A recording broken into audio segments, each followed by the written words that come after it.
Steel plant మృతుల కుటుంబాలకు ₹1 కోటి ఇవ్వాలని, న్యాయ విచారణ జరిపించాలని అఖిలపక్ష కార్మిక సంఘాల డిమాండ్.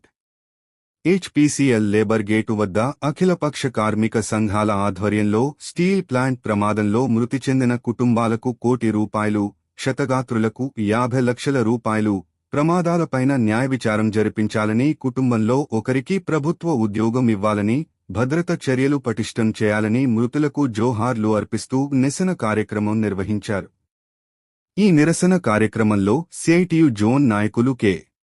పెంటారావు అధ్యక్షత వహించారు. ఈ కార్యక్రమం ఉద్దేశించి సిఐటియు మల్కాపురం జోన్ ప్రధాన కార్యదర్శి ఆర్. లక్ష్మణమూర్తి, వైఎస్ఆర్-టీయూసీ జిల్లా అధ్యక్షులు ఆర్. అనిల్ కుమార్, ఐఎన్టీయూసీ ఏరియా కార్యదర్శి తాతబాబు, ఏఐటీయూసీ జిల్లా నాయకులు జి. రాంబాబు మాట్లాడుతూ స్టీల్ ప్లాంట్ ప్రమాదంలో మరణించిన మృతుల కుటుంబాలకు రాష్ట్ర ప్రభుత్వం 25 లక్షలు ఇచ్చి కార్మికుటుంబాలకు అన్యాయం చేశారని మండిపడ్డారు. పొలిమర్స్లో ₹1 కోటి ఇచ్చారు, అదేవిధంగా ఇవ్వాలని ప్రభుత్వాన్ని డిమాండ్ చేశారు. స్టీల్ ప్లాంట్ నిర్లక్ష్యం వల్లే ప్రమాదం జరిగింది, దానికి యాజమాన్యం బాధ్యత వహించాలి అని రాష్ట్ర ప్రభుత్వం వారిపై చర్యలు తీసుకోవాలి కాని మంత్రి లోకేష్ కార్మిక సంఘాలపైన హేళనంగా మాట్లాడడం సరికాదన్నారు.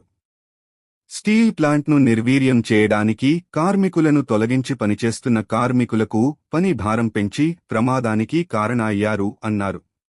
మిషనరీ పాడైపోయింది అని చెప్పిన పట్టించుకోవడం వలనే ఈ ప్రమాదము 10 మంది కార్మికుల ప్రాణాలు బలిగొన్నారు అని ఆవేదన వ్యక్తం చేశారు. కూటమి ప్రభుత్వం మృతుల కుటుంబాలకు న్యాయం చేసేవారు వరకు అందరము పోరాటాలు చేస్తామని అన్నారు.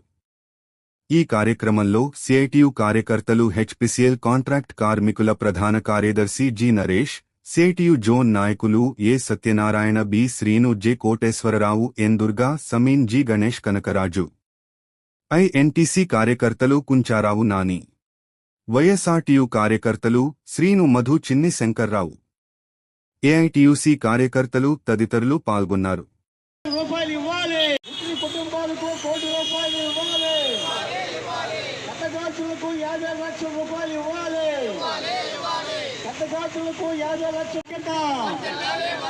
స్టీల్ ప్లాంట్ ప్రమాదాలపై న్యాయ విచారణ జరిపించాలి. స్టీల్ ప్లాంట్ ప్రమాదంపై న్యాయ విచారణ జరిపించాలి.